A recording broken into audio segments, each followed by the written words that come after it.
Shalom a todos, buenas noches. Estamos ahora estudiando la porción Terumá. Eh, Terumá lo que significa son ofrendas, es dar. Y este es un acto muy interesante, voy a ponerlo así, porque por un lado no existe un orden eh, cronológico, vamos a llamarlo así en la Torá. Esto sucede después de el Sahab, es decir, del becerro de oro. Y, y realmente, digamos como que esta historia viene a suceder antes, ¿ok? Pero cronológicamente esto sucedió después, ¿ok? Mm. Y entonces, y es interesante, ¿verdad? De cómo empieza a describir el Eterno a Moshe. Moshe, mira, quisiéramos que tú hagas lo que es un Mishkan, ¿ok? En el corazón de Dios ya estaba esto programado, ¿ok? Y uno se pregunta, bueno, ¿y qué tiene de interesante esto?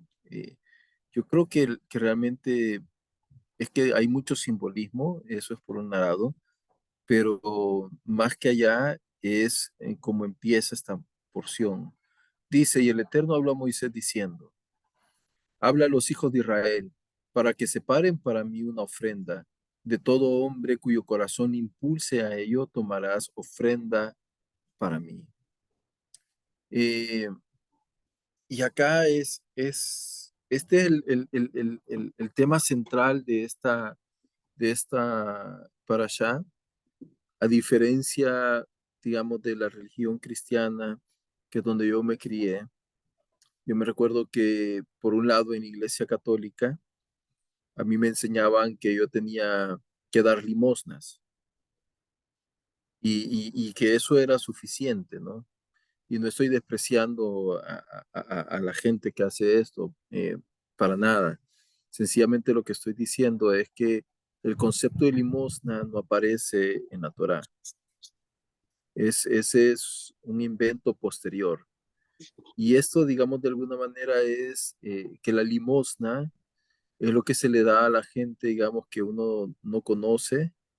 Usualmente se da por una presión social o se da por una presión de no verme mal y voy a dar lo mínima cantidad posible, solamente para que esa gente medio subsista. De repente la gente se saca 10 centavitos, $1, pero no pasa de ahí, ¿ok?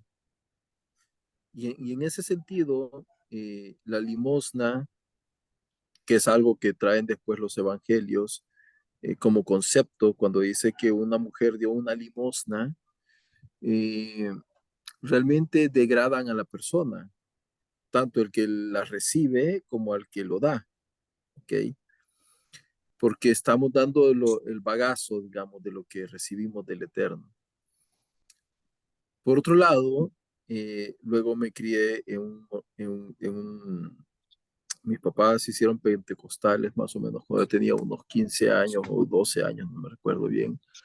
Pero cuando ellos se hicieron pentecostales, eh, todo cambió y ahí era lo contrario. Venga a dejar aquí al altar, decían ellos, su reloj, su corbata, su Oh, carro. Y era una locura, como que era un negocio para Dios, porque Dios te va a ver las promesas, inclusive darle lo que no tienes, dar a futuro, promete 2 salarios de tu año para la iglesia. Y digamos, y si no lo haces, entonces te va a venir el Eterno y te va a castigar. ¿Por qué? Porque se tomaban una escritura que dice, en esto probadme, dice el Señor, eh, y está el profeta, si no me recuerdo, eh, ahorita no me recuerdo si era Zacarías o quién era el que lo decía, pero el profeta decía, eh, mira, ustedes traen lo peor, la oveja quebrada, la oveja golpeada, y esto me traen a mí. solamente para cumplir, no, trae lo mejor, pero trae lo mejor porque el Eterno, yo soy el representante de Dios aquí en la tierra, y yo veía como la gente de repente se endeudaba, inclusive había gente que daba su diezmo con tarjeta de crédito, Oh, ¿ok? Ni siquiera era dinero de ellos. wow. Entonces, y voy a esta porción y tampoco no es esto. Es decir, ¿qué voy a dar? ¿Ok? Y acá, quizás como para hacer una, digamos, un cambio a lo que es la porción, fíjense que es muy interesante. Hay un hecho muy bonito, porque fíjense que, permítame, eh, Sí, sí. eh,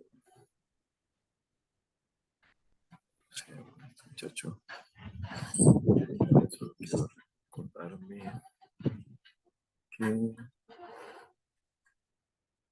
no estoy seguro si lo agregué, Carlos Catalán. Ok,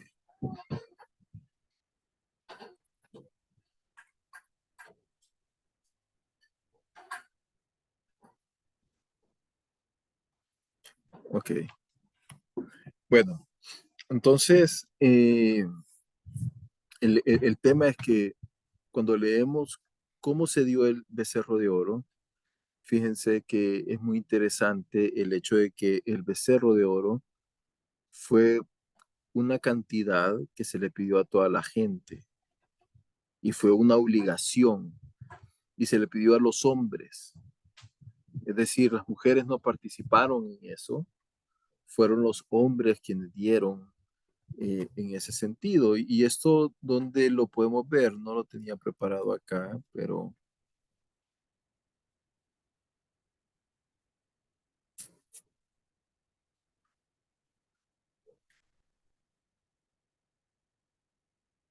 mm,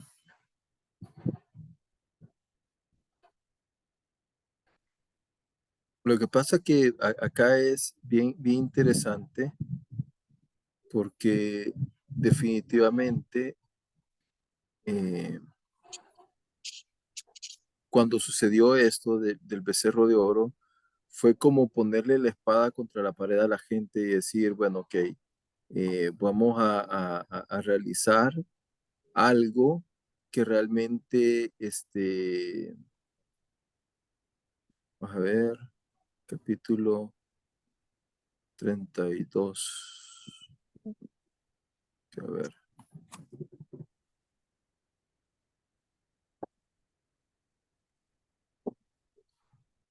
ups,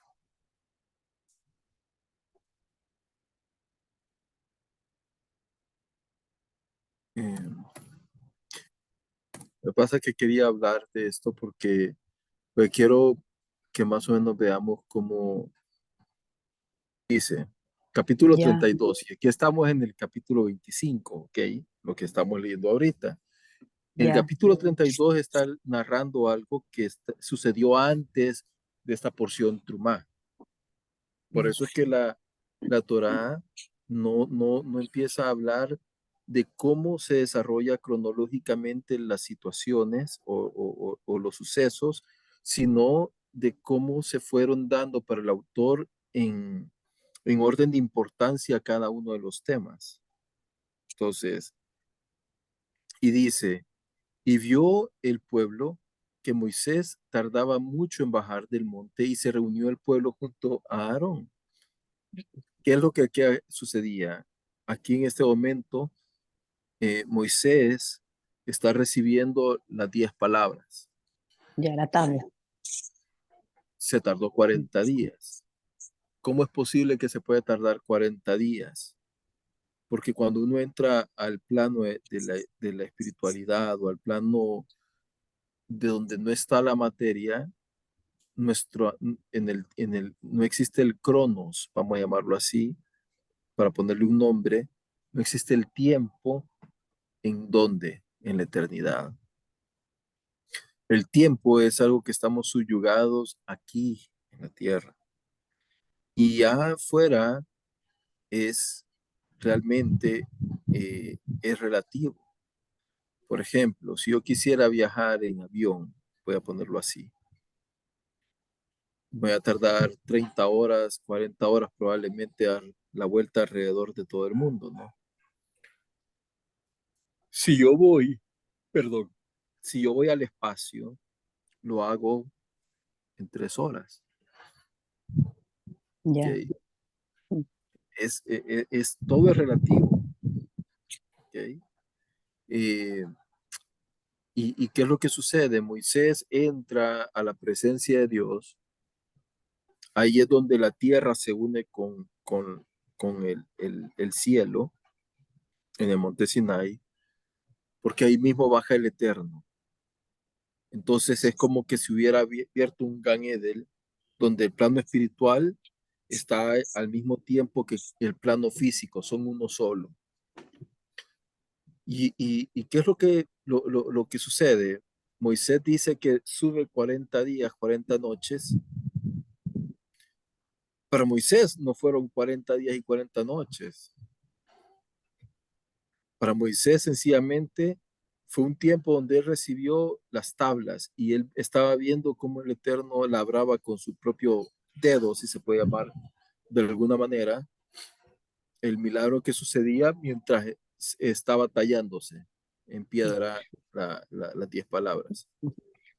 Pero el pueblo, ellos estaban en un plano material.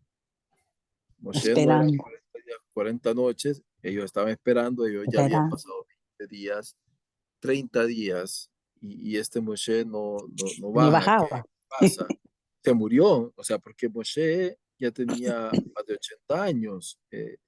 Cuando todo esto sucede, andaba por 82 años probablemente.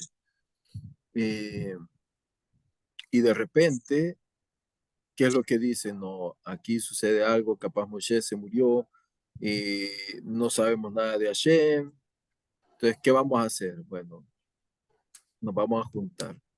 ¿Qué es lo que dicen los sabios de Israel? Dicen de que aquí la gente, el Erev Rab, el grupo malo de gente que salió de Egipto, porque de Egipto no solamente salieron, ojo, israelitas, sino que No, subió una multitud de gente. de gente ya. Esto es como que digamos que ahora vayamos a Jerusalén y de Jerusalén queramos irnos, no sé, a Tel Aviv, por decir algo. En Jerusalén no solamente viven ya judíos, no solo Bien, viven mucho. israelitas. Ahí hay árabes, hay drusos, hay iraníes, hay americanos, hay de cualquier nacionalidad. Exactamente lo mismo sucedía en Egipto. Egipto era una cosmópolis muy fuerte en esa época, era el centro de la civilización. Entonces, claro, ahí vivía de todo tipo de gente. Mm, Y dice, levántate, le dijeron a Aarón, y haz para nosotros dioses que vayan delante de nosotros. mm, Estaban quebrando el primer mandamiento, ya. ¿ok? Y dice, y la gente es lo que habían visto lo que Hashem hacía, pero aquí estaban pidiendo, hey, queremos ver otros dioses. Dice, porque a este Moisés, el varón que nos hizo subir, no lo habían todavía como profeta, hasta después se recuerdan que dice que todo el pueblo vio y reconoció que Moshe era el profeta. El varón que nos hizo subir de la tierra de Egipto no sabemos qué le haya ocurrido. Y le dijo a Aarón, quitad. Entonces aquí esto, esto es muy clave. Cuando le dice, quitad los aros que hay en las orejas de vuestras mujeres y de vuestros hijos y de vuestras hijas y traédmelos. Pero es una Mm, orden que aunque yo no quisiera, tenía que darlo. Era una ya. obligación. Entonces de la obligación y no de la voluntad De Dios. nace entonces el becerro de oro. Y dice, y se quitó todo el pueblo los aros de oro que tenían en sus orejas y los trajeron a Aarón. Y él los tomó de sus manos y los fundió en un molde e hizo un becerro de fundición y ellos dijeron, estos son tus dioses, oh Israel, que te hicieron subir de la tierra de Egipto. Y viendo esto, Aarón edificó un altar delante de él, becerro, e hizo pregonar a Aarón diciendo, fiesta para el Eterno será mañana. Y madrugaron al día siguiente y ofrecieron holocaustos y presentaron sacrificios de paces, y se sentó el pueblo a comer y a beber, y después se levantaron a jugar, es decir, se hubo una orgía. Oh, Y entonces en ese momento le dice a Moisés, ve, baja, ve a ver qué es lo que sucede. Y conocemos lo que pasó, ¿no? Pero este capítulo específicamente es el que antecede cronológicamente a lo que aquí está sucediendo, ¿ok? mm, Y en ese sentido, ¿qué es lo que hizo Aarón? ¿Qué es lo que la obligación trajo un becerro de oro? ya. Pero acá Dios lo que está pidiendo es la voluntad. Voluntad. ¿Por qué? Porque dice, habla a los hijos de Israel para que se paren para mí. Primero, Ofrendas. lo primero que uno tiene que entender, allá era ordena, acá Ordenado. Ok. es habla. Hay una diferencia entre ordenar Y y hablar. hablar. Cuando yo le digo, párate, ve, haz, eso es una orden, no la puedo discutir. Cuando yo hablo con una persona, yo le digo, mira, fíjate que he pensado en esto, ¿tú qué opinas? ¿Quisieras, no quisieras? Es como diferente. Ya, claro. Ahora, Estás segundo, conversando. le dice, estoy conversando, estoy Claro. llegando a la conclusión con una persona. Mm, Segundo, dice, para que separen para mí una ofrenda. Es decir, no le está dando específicamente qué van a separar. Allá dijo, no, yo quiero oro, okay, quítense los aritos de oro. Eh, acá no, acá el Eterno dice que separen para mí una truma, un regalo. Y dice de todo hombre cuyo corazón impulse a ello, y eso es importante, todo hombre, allá se recuerdan que los hombres le quitaron a las mujeres sus Los prendas collares, valiosas. prendas. Ya. Acá no, le está diciendo todo hombre, es decir, no le vas a ir a quitar a tu mujer, no le vas a quitar a tus hijos, te lo vas a quitar tú, Tú- hombre. Y dice, cuyo corazón. ¿Por qué? Porque allá había sido una orden y aunque yo no quisiera darlo, lo tuve que dar. Dice, cuyo corazón le impulse a ello. Y esto eh, es bien importante porque en el tema del impulso no es un impulso irracional, como usualmente se podría entender que es un impulso, ¿no? Sino que aquí es algo pensado, porque el corazón no son emociones, el corazón es el pensamiento en el pensamiento hebreo, ¿no? Es la voluntad, la conciencia, la voluntad, etcétera. Y dice, cuyo corazón le impulse a ello, tomarás ofrenda para mí. Entonces, si la persona no estaba impulsada, no iba a dar.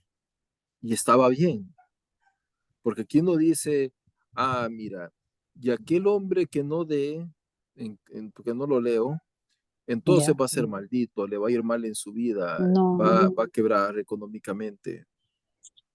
No. Ahora, uno se pregunta, pues, ¿y qué le voy a dar al Eterno? No es lo que dice el salmista, ¿qué te puedo dar, Eterno, si tuyo es Todo. eh, todo, Ya. todo lo material Todo es así. tuyo? O sea, ¿qué le voy a Todo. dar? Oro, plata, le voy a dar dinero, le voy a dar efectivo, le voy a dar ¿qué? ¿Qué le puedo dar al Eterno? ¿Qué le puedo ofrecer al Eterno? Lo que aquí yo le puedo dar al Eterno es un corazón deseando agradarle. Eso es lo que yo puedo dar. Ya. Después de eso, que le voy a dar mi casa, que le voy a dar un carro. ¿Que el Eterno necesita eso? No. La obediencia solamente. Sí, la voluntad, el Ah, deseo de quererlo agradar. Eso es lo que estaba pidiendo el Eterno y, no y expresado, obviamente, en decir esto. Dice, y da una serie de opciones, y esta es la ofrenda que tomaréis de ellos, oro y plata y cobre. Dice, y tejido de lana azul celeste, que esto era un tahash. Eh, y esto era de un animal, se decía, y púrpura y carmesí, y lino y pelo de cabra. Y pieles de carnero teñidas en rojo y pieles de tahash, madera de acacia.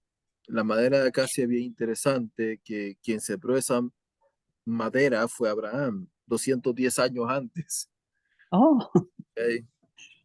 ok. Sí, y entonces, y es interesante que después Jacob viene y le dice, eh, ¿sabes qué? Llévate esta de Chittim, llévate estas acacias, eh, y como que, porque se acuerdan que Jacob al momento de estar muriendo dice que él vio todo lo que iba a pasar. No sé si se recuerdan de esa porción, pero Sí, lo que soñó. realmente no lo soñó. Dice la escritura que lo logró ver. Lo ver, Bereshit, ah, ok. Sí, sí, Bereshit, sí lo vio, no era un sueño, lo vio. Sí, exacto. Lo voy a poner por acá, Bereshit 37, creo que es. ahí está. eh, Entonces, Jacob, yeah, there's in the land. no, pero es 37, debe ser de los últimos. Debe ser como capítulo 48.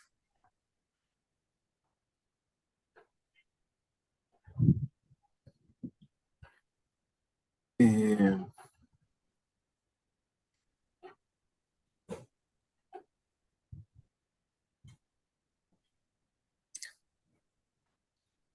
eh, Siguiente capítulo. Esto es B. Jacob dice, llamó a sus hijos y les dijo, reúnense y les diré lo que les sucederá al final de los De días. los Es días. decir, Dios ya le había dicho que iba a suceder al final de los días, ¿no? Mm, Reúnanse y escuchen, hijos de Jacob, y escuchen, Israel, su padre. Pero Dios ya no le permitió decir lo que iba a suceder. Ya, sencillamente Dios lo que le permitió fue dar unas palabras, ¿no? ya, A sus hijos. Y entonces dice que, que Jacob viene y les dice a ellos, acá tienen esto. Entonces, probablemente Jacob tuvo una visión del Mishkan. Y dice piedras de onix y piedras de engaste para el efod. Y a todas estas que quiere el efod, nadie sabía que era el efod. sea, aquí Dios le está diciendo las cosas, pero recuérdense que ya venimos de un Benishma, nace Benishma, haremos y obedeceremos, ¿no? Y dice, y me harán un santuario y yo habitaré en medio de ellos. Ok, interesante. Aquí lo que está diciendo, me harán un Mikdash. ¿Por qué? Porque yo quiero habitar en medio en de la casa. ellos. Y uno dice, este es un Dios distinto. ¿Qué? Porque los dioses anteriormente vivían, por ejemplo, los dioses de griegos vivían en el Olimpo. Los dioses romanos no vivían en la tierra. Los dioses egiptos también vivían en el inframundo. Es decir, estaban separados los dioses de los hombres. Pero este Dios, y esto es lo revolucionario, ¿no? Es el primer Dios que quiere habitar en medio de los hombres. Entonces, y es el primer Dios también que pide un Mikdash, no pide un templo. Todos los dioses en la antigüedad tenían pirámides, tenían templos majestuosos, tenían estatuas majestuosas. Este Dios es un Dios que quiere una carpa, algo sencillo, no algo lujoso, algo que se pueda mover, que se pueda armar y desarmar continuamente, porque su deseo es que donde vaya el pueblo, Él quiere ir con el ¿Qué pueblo. quiere ir? Dios, obviamente, por ser Dios, Él habita toda la tierra. Dice que de Dios es la tierra y su plenitud, ya, y que la tierra es el estrado de sus pies. Es decir, para Dios no es, vamos a llamarlo así, como crítico el hecho de tener una habitación, o sea, un lugar de residencia física en la tierra. Dios no necesita un techo. De hecho, cuando dedican el templo, Salomón no le dice, Eterno, yo sé que esto no es nada para ti si tú eres dueño de todo. O sea, pero quiero que mi corazón y el corazón de mi padre está que quiere que tú habites aquí en este punto específico en la tierra. Y entonces, y eso es muy clave, se dice que la tierra y todo el universo físico nació del Sinsum, ¿no? Que es la expresión mínima de un átomo que se dividió y en una gran explosión y se fue dividiendo en varios átomos, la teoría del Big Bang. Pero acá sucede lo contrario. Así como Dios de la inexistencia pasó a ser la existencia, de no existir la materia, empezó a existir la materia, ahora lo que Él hace es que se trata de contraer, vamos a llamarlo así. Dios se contrae por su propia voluntad para habitar en este punto donde se une el cielo con la tierra. Y dice, conforme a todo lo que yo te muestro, o sea, a semejanza del tabernáculo y a semejanza de todos sus objetos, así lo haréis. ¿En la cabeza de quién estaba? En la cabeza de Moisés. Sí. Pero Dios pone personas muy sabias a construir todo. Y aquí empieza a decirle a Moisés todo lo que tiene que hacer. Le dice, vas a hacer un arca de madera de acacia, de tal altura. Y empezamos a leer todo, dice, y la cubrirás de oro puro, por dentro y por fuera la cubrirás y harás sobre ella una borla de oro alrededor, por ejemplo. Ahora, aquí el Eterno en ningún punto está diciendo los detalles de cómo iba a ser el acabado. Entonces, esto es como decirle a un constructor, mire, yo quiero que me hagan una cocina aquí. Y el constructor lo primero que le va a preguntar, bueno, ok, ¿y qué color de piso? ¿Y qué color de techo? ¿De qué color la pintura de la cocina? ¿Qué detalles quiere para su cocina? Etcétera, etcétera, etcétera. Pero aquí es como que el Eterno le dice, haz la cocina, pero no le da especificaciones más que las medidas, los materiales que va a utilizar, pero cómo lo va a abordar, cómo lo va a adornar, cómo va, o sea, es decir, Dios le está dando libre albedrío a la imaginación y a la creatividad del hombre. Porque aquí al final de cuentas dice, por ejemplo, digamos, la cubrirás de oro puro por dentro y por fuera, y fundirás para ella 4 argollas de oro. Argollas de oro, ¿qué tamaño? ¿Qué peso? A poner sus 4 ángulos. También acá dice, y pasarás las varas por las argollas. Tampoco dice qué tan largo, perdón, qué tan refinado el oro. Luego, ¿qué más dice acá? Y pondrán dentro del arca las tablas del testimonio que yo te daré. Y harás un propiciatorio de oro puro, de 2 codos y medio será su longitud y medio su anchura, pero no dice exactamente qué acaba a tener el propiciatorio. Eh, y sellará 2 querubines de oro, labrados a martillo, de una sola pieza los hará y en los extremos del propiciatorio se van a poner. Ahora, ¿qué razón querubines? ¿Que acaso no estaba prohibido tener imágenes? Eh, no es el eterno. O sea, es decir, se entiende que aquí solamente es una representación de 2 seres alados, vamos a llamarlo así. Y dice,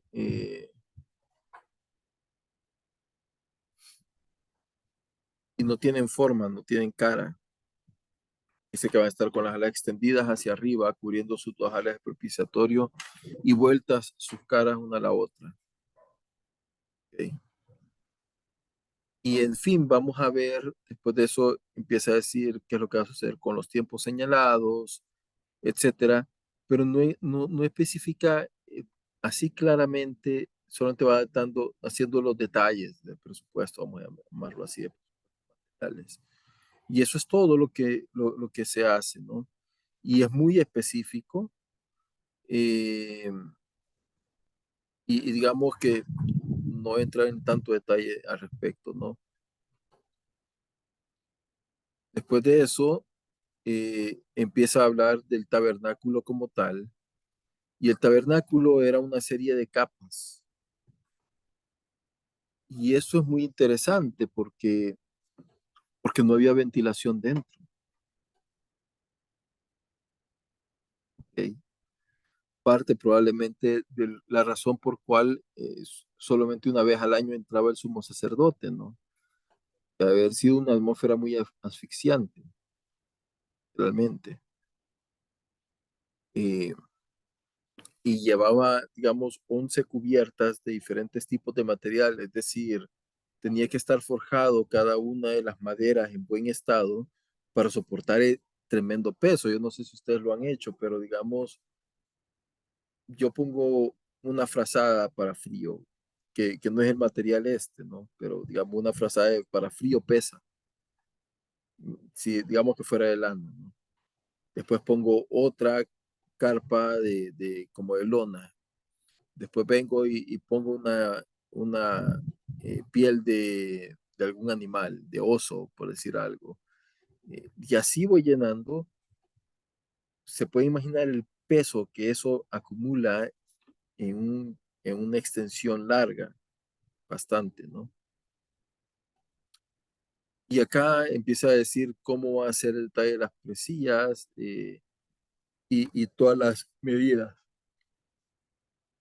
Luego, eh, a ver, y sigue describiendo todo lo que son los materiales, básicamente. Luego dice las instrucciones del altar, es decir, empieza de lo más interno hacia afuera.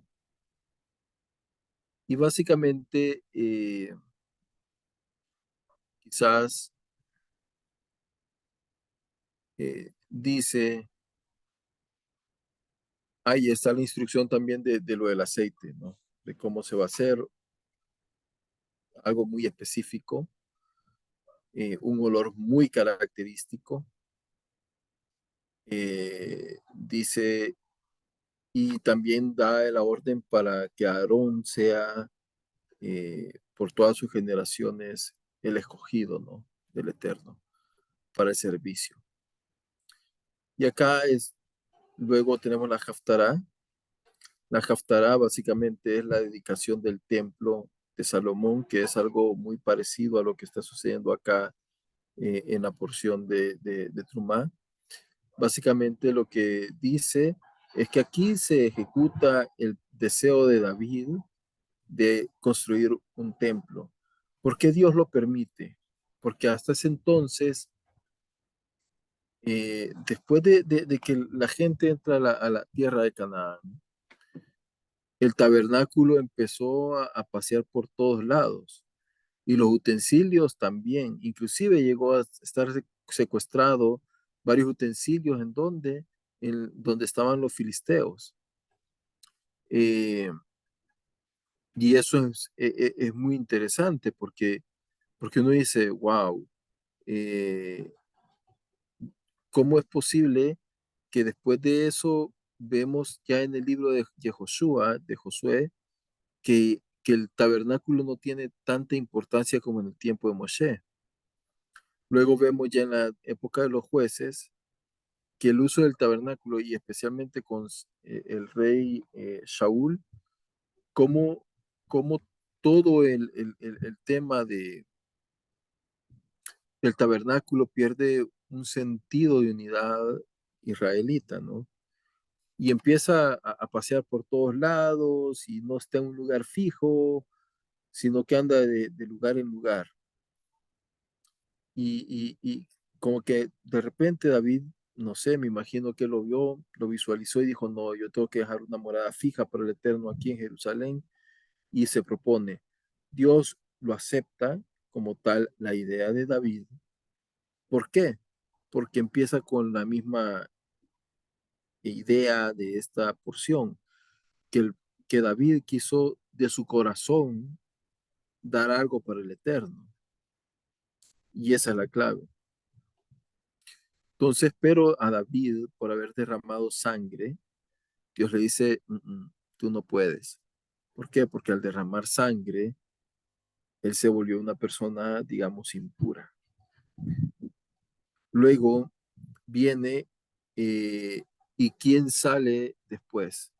Bueno, después sale eh, Shlomo.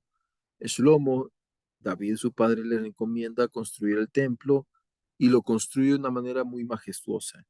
Este templo era mucho más majestuoso que que aquel del tiempo de Herodes, ¿no?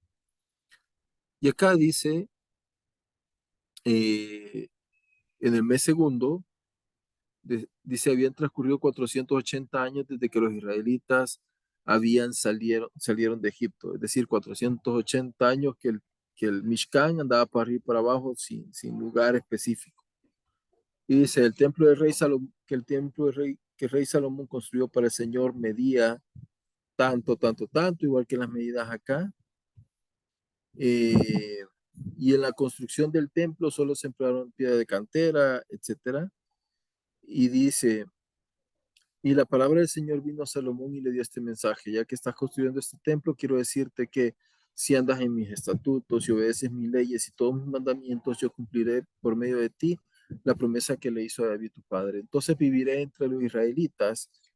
¿Y por qué iba a vivir entre los israelitas? Porque iba a haber un templo. Dios no habita en templos humanos. Eso es muy importante también de entender. Dios quiere habitar en medio de la gente. ¿Ves? Porque no dice, entonces viviré en el templo. No. Dice, entonces viviré entre los israelitas. Y es la misma idea que le dice a Moshe, cuando la gente quiera darme algo de su propia voluntad, entonces yo habitaré en medio de ellos. Entonces, para que el Eterno viva entre nosotros, ¿qué tenemos que darle? La voluntad, simple. Eh, y eso digamos que es como de alguna manera un resumen muy corto de lo que se trata nuestra porción. Sin embargo, yo tenía ciertas anotaciones acá eh, para que tengamos unas ideas, ¿no? Interesantes, son 15 materiales, como la palabra Yuhei, Dios, ¿ok? Yeah.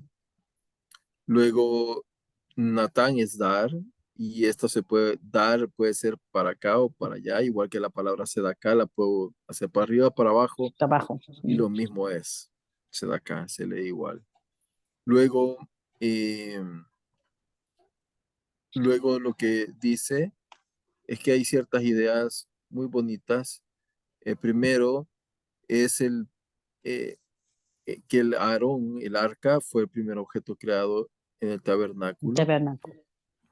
Luego iba a estar cubierto por oro por dentro y por fuera, pero ¿por qué por dentro y por qué por fuera? Por fuera tiene más lógica porque toda la gente lo ve, pero ¿por qué por dentro? Porque el Aarón representa el corazón del hombre. El corazón del hombre tiene que estar puro por dentro Por y dentro. puro por fuera. Nuestras acciones tienen que ser buenas por dentro en el Por dentro. pensamiento, pero también hacia afuera. Ok. Luego, ¿qué nos representa? Dice, bueno, hay tres cajas, una dentro de otra, o sea, es decir, va el oro, la madera, oro, son tres cajas. La parte interna del oro, del alma, es oro puro, dice, en nuestra chispa divina, el eterno, ¿no? Luego viene la madera, que es nuestra personalidad, la parte mortal, porque la madera no dura, la madera es etérea. La madera con el sol, con el medio ambiente se deteriora, Se deteriora. es la parte humana, ¿ok? Esos son los estados de ánimo, la parte fluctuante. Pero el arca exterior es nuestra conducta. Es que mi pensamiento y mi conducta tiene que tener un comportamiento de excelencia, uno de oro, ¿ok? Luego la cortina que separa el Kodesh HaKodashim, el lugar más sagrado de todos, ¿no? Este es un discernimiento que Dios nos da para entender lo santo de lo profano. Mm, Es decir, ok, podemos separar ideas eh, de lo que es separado para el hombre, para Dios. También interesante que se da un antídoto antes de la enfermedad. Fíjense, al inicio leíamos en Éxodo Shemot 32 que estaba el becerro de oro y ya está la enfermedad, la idolatría. Pero acá se nos da el antídoto antes que la enfermedad. Es decir, ¿cuál es qué es lo que nos puede diferenciar o que nos protege de la idolatría? El hecho de tener un corazón que quiera agradar a Dios. Luego, eh, es que también la Torah le da más importancia al Mishkan y no al becerro de oro. Luego dice, eh, cuando dice Beazuli Mikash, Beshahanti, ¿verdad? Betohan, Ya, ajá. dice que yo residiré en ellos, o dentro de ellos, en medio de ellos. Y aquí básicamente empieza algo que es singular y termina en plural, ¿verdad? Mm, O sea, cuando nos unimos entre todos, nos ya, volvemos uno solo, ¿ok? Y esta es la idea de algo muy importante en el judaísmo. ¿Se recuerdan la pregunta que Caín hizo sobre su hermano? ¿Acaso soy yo guarda de mi hermano? No tuvo respuesta del Eterno. Ese silencio era una respuesta muy clara, ¿no? Pero esto es Kol Israel Javerín Selassie, que es cada judío es responsable del otro, del otro judío. Mm, exactamente. Y este es como la idea, según lo que saca la gente de los diferentes, como era el Mishkan, ¿no? El Mishkan tenía todas las bases, todos los postes, estaba cubierto por no era un muro, sino que era una cubierta exterior. Aquí era el patio, aquí es donde subían los sacerdotes y por tema de pudor Dios les dice que usen calzoncillos eh, porque obviamente estaban expuestos en la parte alta y ellos tenían que hacer un trabajo muy físico, entonces podían descubrir la desnudez de ellos ante toda la gente y aquí era donde se ejecutaban a los animales, se hacía, digamos, el asado. Acá era donde ya, estaba el agua, básicamente se me ha ido la palabra, el lavatorio, este, y luego aquí estaba ya lo que es la tienda. Aquí en este punto específicamente se permitía aquí entrar al Kodesh, al sacerdote, pero al punto más santo, el lugar santísimo, solo entraba una vez al año. Y ahí es donde se emitía y ahí estaban los utensilios más valiosos, vamos a llamarlo así. Ok. Eh, pero alrededor de esto, literalmente aquí estaban todas las tribus, las 12 tribus ordenadas. Entonces, literalmente sí, Dios estaba en medio de todo Israel. Para que tengamos una idea, aquí es como más o menos se cree que estaba el templo. el templo ahí. Ok. el Mishkan. Y aquí alrededor, pues obviamente eran colas de personas. No creo que haya sido un lugar tan agradable de estar porque tendemos como eh, como, a espiritualizar todo.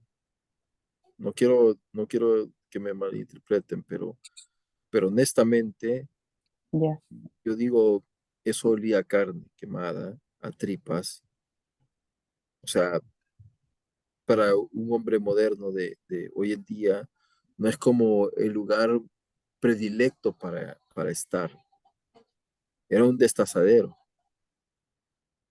Sí, literalmente, yo no sé si ustedes han entrado a uno, pero, pero cuando yo he tenido la oportunidad de entrar a algún destazadero, pasar cerca de uno, eso huele, el olor a sangre es, ¿Podrida o no? sí, o sea, es decir, no es Quemada con agradable, una sangre. Ok.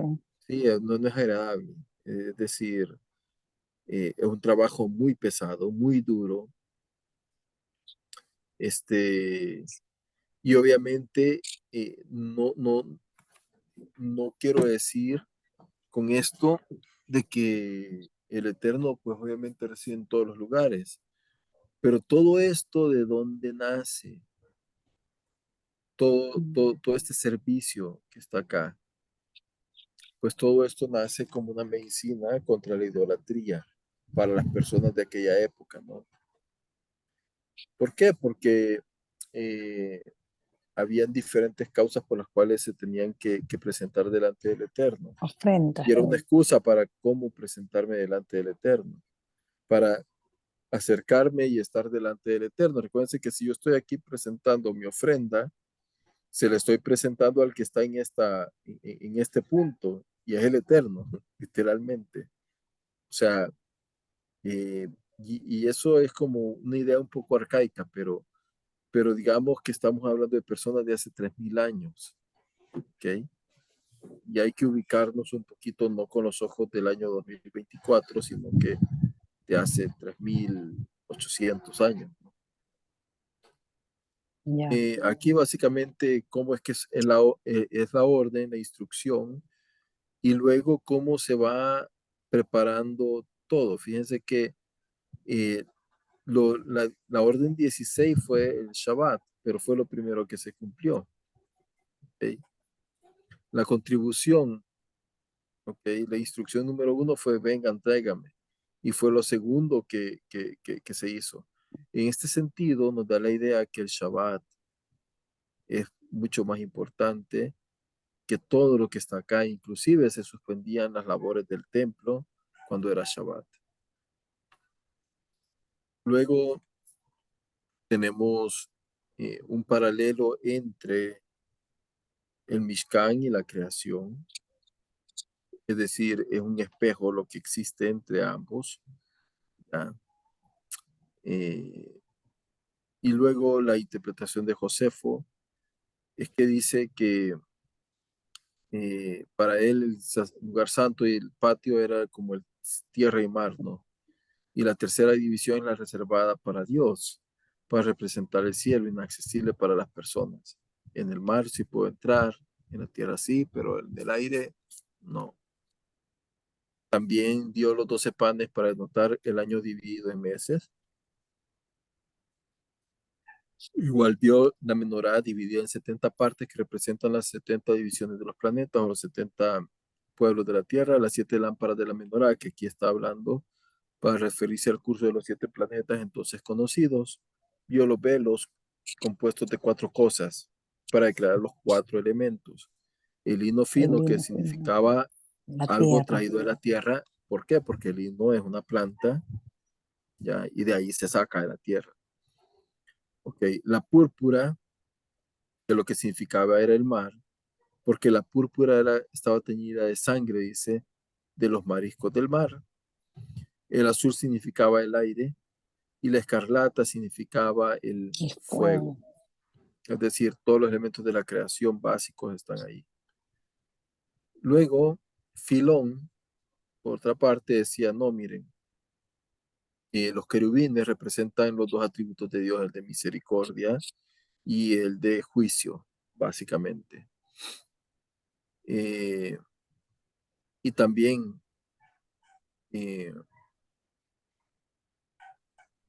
dice que Dios les hablaría a los israelitas entre los dos querubines para mostrar que los dos poderes son iguales, que los poderes benéficos y castigadores de Dios son divididos por la misma palabra, es decir, Él es un juez justo.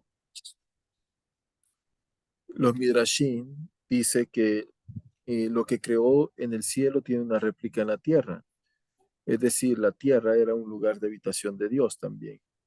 El Mishkan tiene muchas cosas que también reflejan cosas del cielo. Por ejemplo, dice Isaías 37:16, que hay querubines en el cielo, dice, diciendo el Señor de los ejércitos de Israel, que está sentado entre los querubines, mientras están abajo en la tierra, en Éxodo 25:18-20, indica que los israelitas formen querubines de oro para extender sus arcas y cubrir el arca. Del cielo, dice el Salmo 104:2, Dios extiende los cielos como una cortina, dice. Y en la tierra, en Éxodo 26:1, dice que dirige a los israelitas a crear 10 cortinas para el El tabernáculo. Es decir, tabernáculo. siempre existe como un espejo entre el espíritu, El del lo que cielo. sucede entre el cielo y la tierra. Ya. Sí. Luego del cielo dice, 6:2 Isaías dice, sobre Dios estaban los serafines. Y Éxodo 26:15 dice que los israelitas hagan tablas para el tabernáculo de madera de acacia de pie. Por lo tanto, las tablas de madera de acacia corresponden a los serafines de pie. Génesis 1:6 informa el mandamiento de Dios, sea un firmamento en medio de las aguas y divida las aguas de las aguas de las aguas. Mientras que están en la tierra, Éxodo 26:33, instruye a los israelitas que el velo se dividirá entre el lugar santo y el santísimo. Es decir, todo es un paralelo. Del cielo, Daniel 2:22 dice, y la luz mora con Dios mientras estaba en la tierra. Éxodo 27:20 dice, que os traigan aceite de oliva puro batido para la luz. Por lo tanto, dado que todo lo que está arriba también de abajo, Dios habita en la tierra, así como Dios habita en el cielo. El cielo. Dios estima las cosas de abajo de la tierra más que las de arriba, porque Éxodo 25 dice, 8, informe, Dios dejó las cosas del cielo para descender y morar entre los de abajo, diciendo, ya hágame un santuario para que yo habite entre ellos. Cuando Dios le dijo a Moisés que hiciera un tabernáculo para Dios, Moisés cuestionó cómo podía Dios ordenarle a Moisés que hiciera un tabernáculo para Dios y la gloria de Dios llena el cielo y la tierra. Y Moisés vio proféticamente que Salomón un día construiría un templo mucho más grande que el tabernáculo. Y sin embargo, en Primera de Reyes 8:27, Salomón le diría a Dios, pero Dios en verdad morará en la tierra, y aquí que el cielo y la tierra y los cielos de los cielos no te pueden contener, cuanto menos esta casa que yo te he construido. Dios respondió que Dios no piensa como piensan los humanos, ¿verdad? Ya. 20 tablas al norte, 20 tablas al sur y 8 al oeste pueden ser suficientes. Dios incluso podría confinar la Shejina de Dios a un codo cuadrado. Luego, Rab Asi Josna dedujo las palabras, y sucedió que en el primer mes del segundo año, el primer día del mes, en Éxodo 40:17, el tabernáculo fue erigido el primero de Nisan.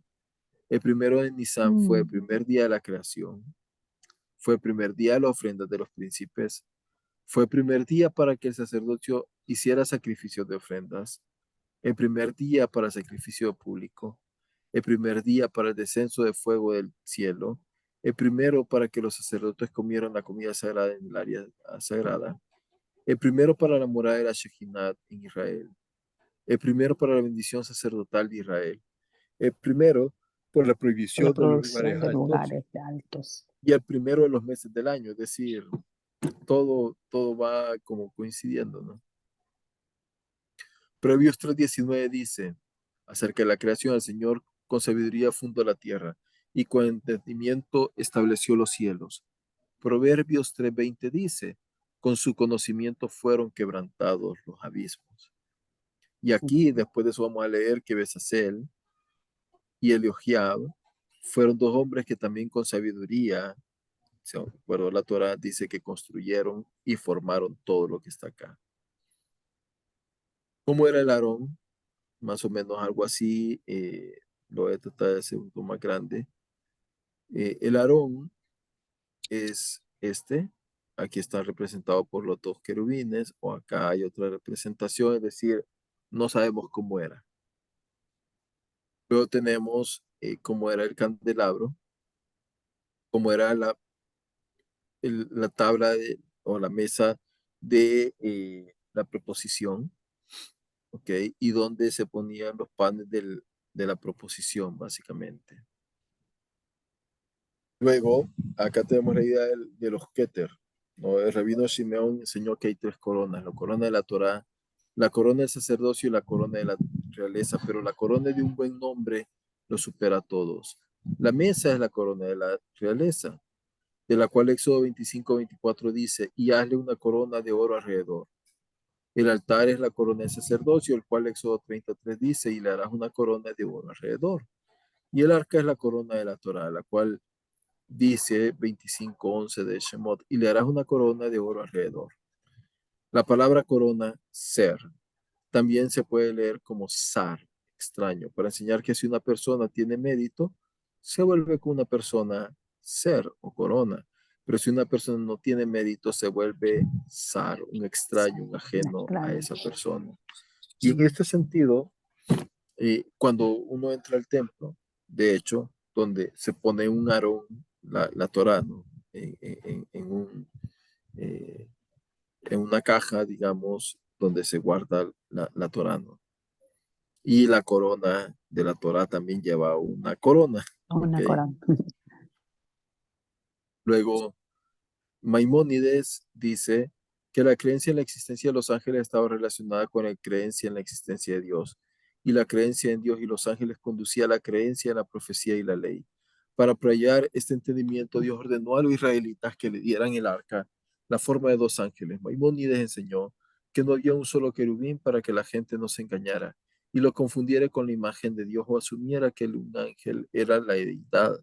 Al hacer dos querubines y declarar en Devarim 6:4: el Señor es nuestro Dios, el Señor es uno, Moisés proclamó la teoría de la existencia de varios A varios ángeles, ángeles y no aunque no eran eran de deidades. deidades. Luego, los nombres del tabernáculo. Se le conoce como Mishkan, ¿verdad? En Éxodo 25 lo leímos. Este era un santuario portátil, básicamente. Mishkan viene de la palabra habitar. El Mikdash, el otro nombre que tiene el santuario, es donde Dios pueda morar, especificando exactamente cómo debe diseñarse el santuario. Santuario. Y aquí Rav Avi Geller da ciertas interpretaciones, ¿no?, sobre los materiales de construcción para el tabernáculo. La Torá nos dice que el tabernáculo se construyó primero con metales: oro, plata y cobre. Se No. construyó con telas: lino, laña teñida de rojo con la sangre de un gusano, la laña teñida de azul con el tinte del gisalón, un molusco del mar, y la lana teñida de morado. Las pieles habían pelo de cabra, piel de carnero teñida, pieles de tajash, que de acuerdo al Midrash es un unicornio gigante de color de arcoíris que solo se encontraba en ese momento en el desierto. La madera de cedro plantada en Egipto por el patriarca Jacob a partir de árboles jóvenes israelíes y transportada por el pueblo al desierto. Accesorios: aceite de oliva para la menorá y para las unciones, el incienso y las piedras preciosas. ¿Qué contenía el arca sagrada de Aarón?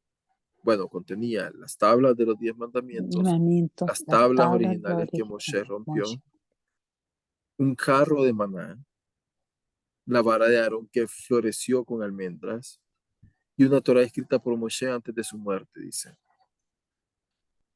Mm, Luego, ¿qué existen los simbolismos del tabernáculo? Esto lo estoy basando con respecto a lo que dice Rabino Hirsch y Abigail también, ¿no?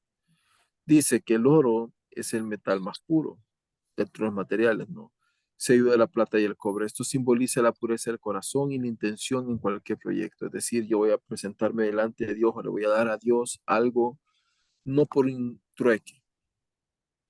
Como mucha gente dice: ah, Señor, mira, si me das no sé qué, entonces te voy a dar esto.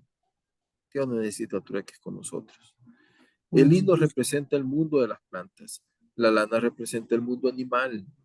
La oveja es un mamífero altamente desarrollado, teñido con la sangre de un gusano, una forma de vida inferior. Esto representa el mundo animal desde lo más alto hasta lo más bajo.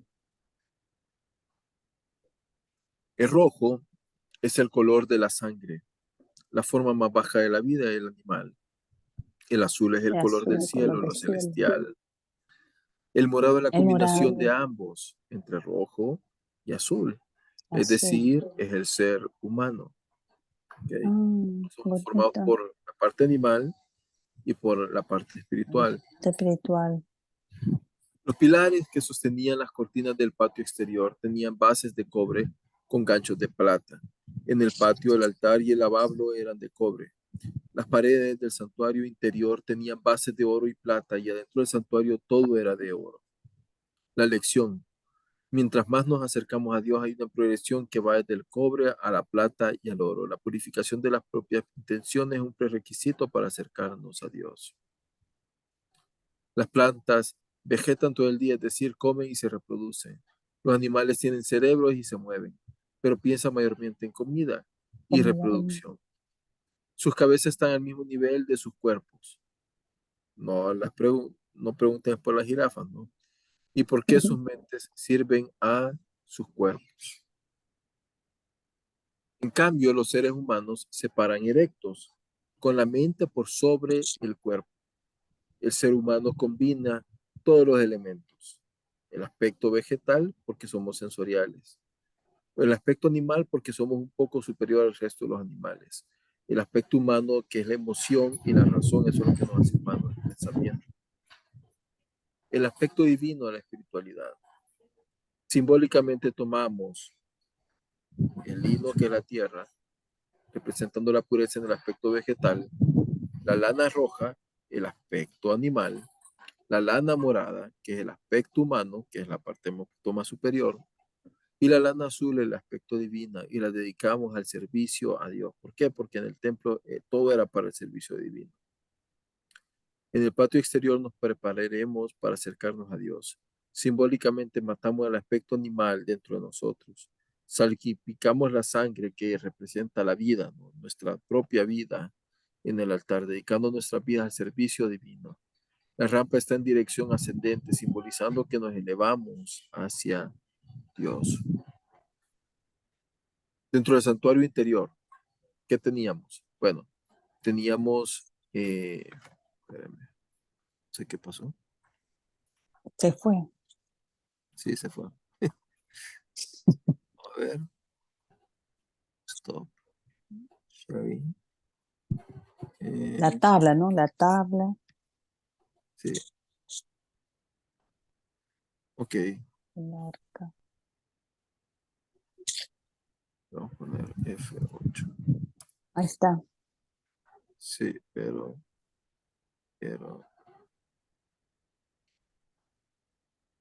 ok.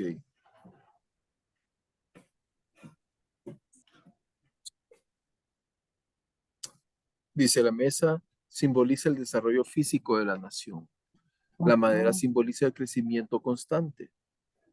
El oro, la pureza, los placeres físicos deben de tener la intención apropiada. El pan representa las necesidades de la vida. Es decir, yo hoy represento delante de Dios las necesidades mías. El incienso simboliza los lujos de la vida, todos los dedicados a Dios. La menorá simboliza el desarrollo espiritual de la nación, es totalmente de oro, una intención completamente pura. La menorá tiene la forma de un árbol con ramas y flores, representando nuestro crecimiento espiritual. El altar del incienso simboliza la dedicación total a Dios. El incienso se quema totalmente sin dejar ningún residuo, simbolizando que estamos totalmente al servicio de Dios. El Santo Sactorum, el lugar santísimo.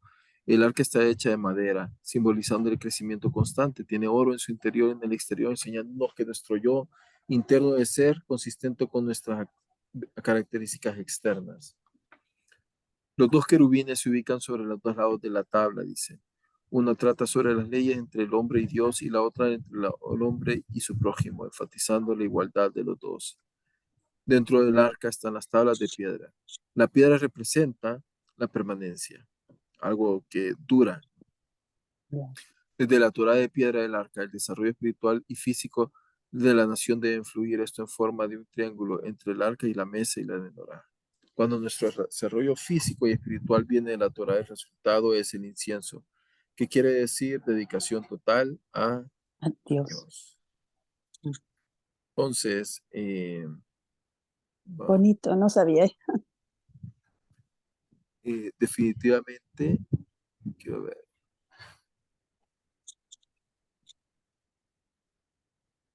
eh, definitivamente, creo que realmente es como muy rico, es Sí, bastante, pero lo que pasa es que es una lectura un poco a veces, muy un larga, poco sí, pesada y uno empieza a pero decir, bonito, todo esto sí. que es, ¿no? Sí. Ahora, lo más Bien importante, el interesante, no mensaje, sabía. Ah, sí, no, la verdad es que lo más interesante de todo esto es la intención, ¿no? Todo base de eso. Si hay buena intención, va a haber Dios lo va a aceptar. No, no importa la cantidad, no importa tanto lo que traigamos, no importa si es madera o es oro, todo es bienvenido, ¿ya? mm. Este, así que yo creo que bueno, no sé si quisiera hablar algo, comentar algo. No, ya está, usted ha explicado muy bien. Qué Ya, bella sí, clase, gracias Mauricio. sí. Oh, ya le. ¿Qué tal, Janet? ¿Cómo estás? Estaba oyendo, solamente que no, llegué y llegué tarde, pero estaba oyendo y no quise molestar. Gracias. Bien interesante, bien bonita la Sí, clase. muy bella, bella, la verdad. Gracias. Voy a parar, permítame. La verdad es